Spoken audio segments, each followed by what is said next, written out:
Hi mga friends! Welcome back again to my channel. So for today's episode, ang ituturo ko naman sa inyo na haircut is yung faded V-cut na haircut. Isa siya sa mga favorite na haircut na ginagawa ko sa mga customers ko. Meron akong kasama, siya yung magiging cameraman at director natin for today's vlog, si John Robbie Aldesa. Isa rin siya po sa mga customers ko. At saka yung model na nakuha ko dyan sa tabi-tabi. Ladies and gentlemen, palakpakan po natin! Hi! It's the motherfucking Eagle Double G. Snoop Ano ba? Ang higpit mo yung yumakap. Bitawan mo na nga ako. Ikaw ang nakayap. You know I'm mobbing with the D.R.E.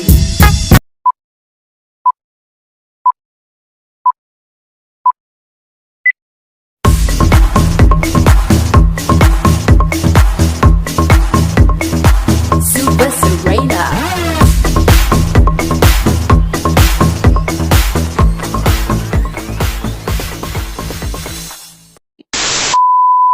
Mag-start ako sa guard number 4. Magsisimula ako sa part na to. Yung po kasing ibang mga nag-vlog ng haircut, dito sila nag-start pababa. Ako is nag-start ako sa taas, saka ako pupunta sa baba. Kumbaga mag-meet sila halfway. Okay, start ko na po. Nakataas lang yung lever, close all the way up lang po siya.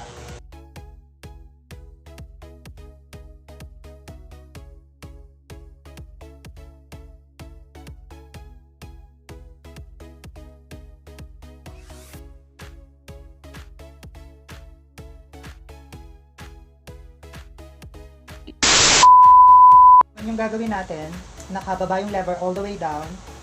Wag nyo na po siyang itatapat dun sa unang guideline na ginawa natin. Kasi kung kakahit pa nyo pa rin siya ng ganong kataas, mababaliwala yung una nating ginawa na guideline. So medyo mas mababa dapat ng konti.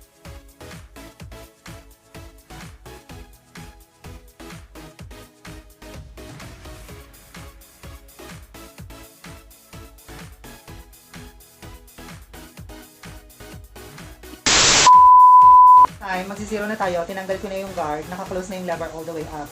Usually, kapag naggawa ko ng first guideline, dito ako nag-start to curve pababa. Since V-cut yung gagawin na natin na haircut, yung first guideline na gagawin natin, will go towards the back of his head para ma-form yung V-shape. Nagawa ko na yung kabilang side kanina, hindi ko na-film.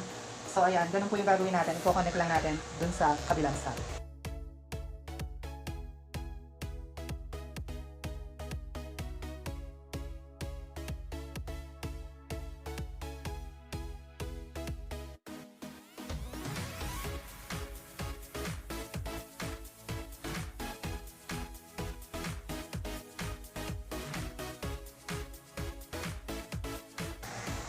Okay, this time, gagawa na tayo ng second guideline. Gagamitin yung guard number 1.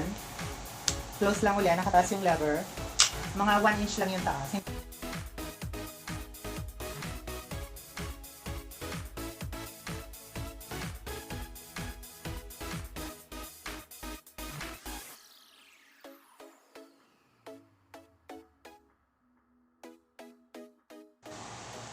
Okay, mga friends, sa nakita nyo, meron na siyang transition light, medium, dark. So, ito yung sa 0, ito yung sa number 1, at ito yung sa 2.5 at saka sa number 4. So, ang goal naman natin ngayon is aalisin natin yung kanto, yung visible lines na nagdudugtong sa kanilang dalawa. This time, gagamit tayo ng guard na 1.5 mm. So, pag kinayod natin siya, huwag natin siyang isasagad doon. So, mga hanggang gitna lang. Tapos, pwedeng buksan natin konti, pwedeng nakasara din. Pagka mag-adjust tayo minsan kasi mayroong mga parts na mahirap matama ng clipper kasi guys sa kanya meron siyang part na mga lubog-lubog dito. Nagkakat siya ng shadow so nakakasira yun dun sa effect ng fading transition. So, start na tayo.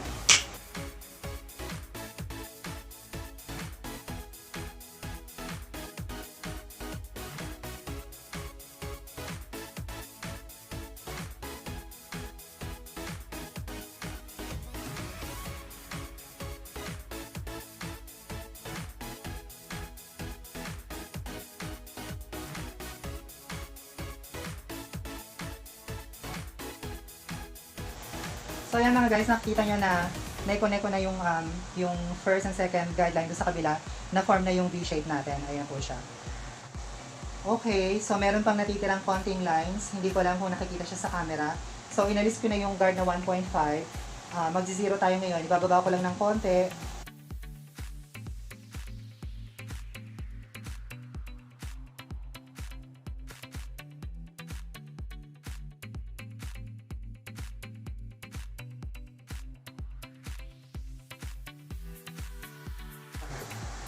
Okay, this time, mga alisin naman natin na kanto is ito naman.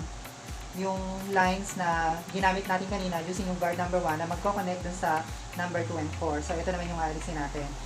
Ngayon naman, ibababa natin yung lever all the way down.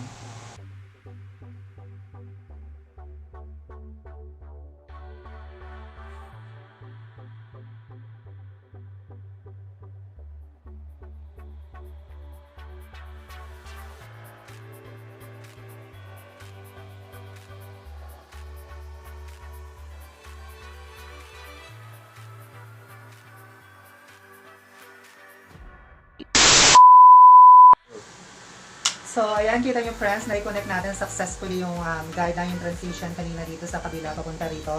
Kitang-kita nyo naman. This time, gagamit naman tayo ng suklay kasi may mga parts dito ng buhok na mahaba at hindi masyadong perfect yung pagka-V-shape. Kaya gagamit tayo ngayon ng suklay para mabuo yung perfect na V-shape dito sa likod.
Tapos harap ulit. Ayan. Balik doon. Bumalik ka. So, ayan guys. Tapos na. Thank you very much sa aking ginawang model na si Cholo. Gusto ko rin tawagin sa harapan yung aming cameraman na si... Ito kayo dito. Isa rin po siya sa mga sa mga nagugupitan ko. Pakita mo yung haircut. Gilid ka. O, diba? Ayan. Pak na pak. O, ha? Okay, thank you guys. Thank you. Sige po.